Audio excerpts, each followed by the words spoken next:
పెన్షన్లు ఇస్తలేరు.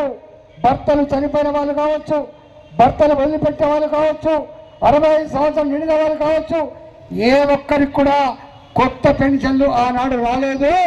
మీరు వచ్చినాక ఇస్తా అని చెప్పిండ్రు.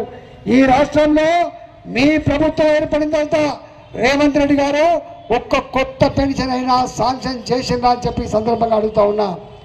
అంతేకాదు డబ్బులని పక్కన పెట్టు, చివరికి రేషన్ కార్డు ఇవ్వడానికి కూడా చేత కాలేదు. నరేంద్ర మోడీ గారు ఇచ్చేటువంటి మనిషికి 5 కిలోల బియ్యానికి ఇవాళ కూడా చిట్టీల మీద వస్తుంది తప్ప 5 ఏళ్లుగా ఇంతవరకు రేషన్ కార్డు ఇవ్వలేదు.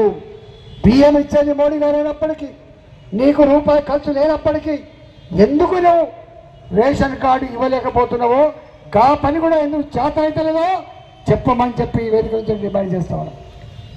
ఆయన అంటాడు, ఈ మధ్యకాలంలో నేను అనుకున్నా ఇవన్నీ ఇద్దాం అనుకున్నా, కానీ కేసీఆర్ లంకె బిందెలు ఇస్తాడని అనుకున్నా, కానీ ఖాళీ కుండలే ఇచ్చిండు కేసీఆర్ అని చెప్తాను.